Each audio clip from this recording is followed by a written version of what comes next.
Hi, my beautiful grandchildren. I have some new books to read to you. This one's called Dewey, There's a Cat in the Library. Let's start reading.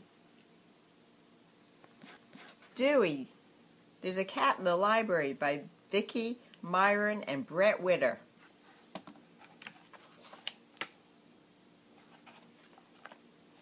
Every night, people left books in the return box of the library in the small town of Spencer, Iowa. Funny books, big books, truck books, pig books. They left them all.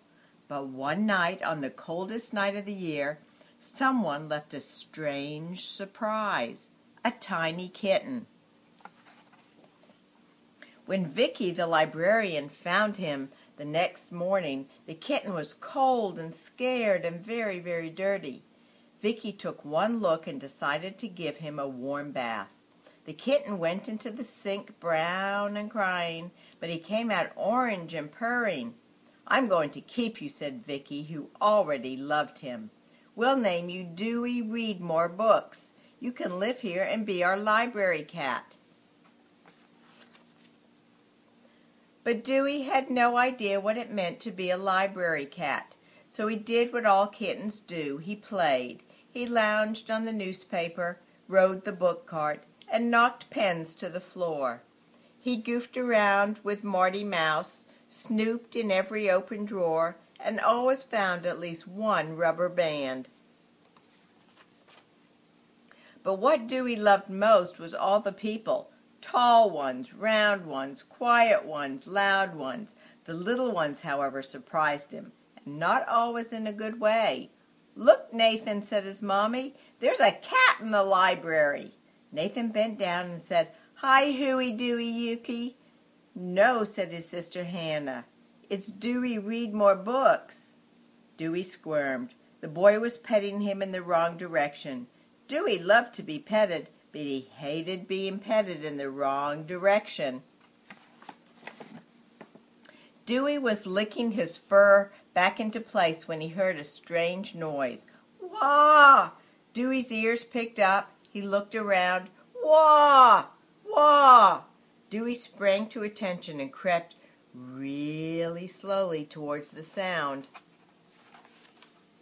Surprise!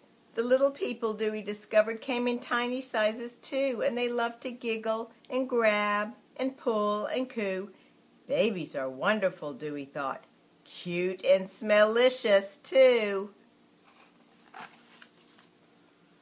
A few days later, Dewey went exploring and discovered in a secret room the most exciting thing he had ever seen. Children's Story Hour. "Wowsy whiskers, this looks fun," Dewey thought as he pushed into the room with his nose. Someone shouted, "There's a cat in the library!" Dewey froze. It was quiet for 1 minute. Then everything went wild. And the next thing Dewey knew, he was being carried upside down. "Oh my," Dewey thought, "what should I do now?" See the kitty upside down? Late that night, Dewey walked to his friend Marty Mouse.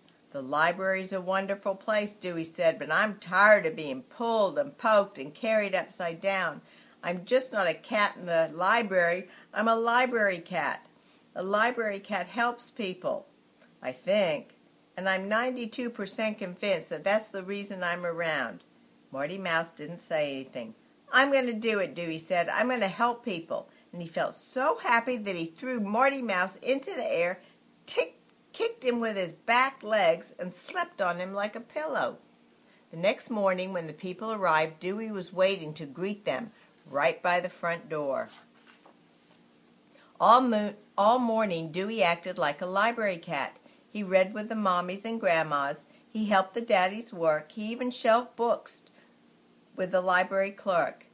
When he saw little Nathan, he turned a circle and a half so that the boy could pet his back from his head down to his tail, the right direction to pet a cat. "I'm glad we're friends, Dewey," Nathan said. Dewey smiled at that. By lunchtime, Dewey was worn out, so he found a good box. First, he put his front paws inside and then his belly. He squished his back and down, wiggled around until he was all the way in, and he closed his eyes. "There's an orange muffin in the library," a girl giggled. But just as Dewey was about to drift on to sweet kitten dreams, he heard a heavy sigh.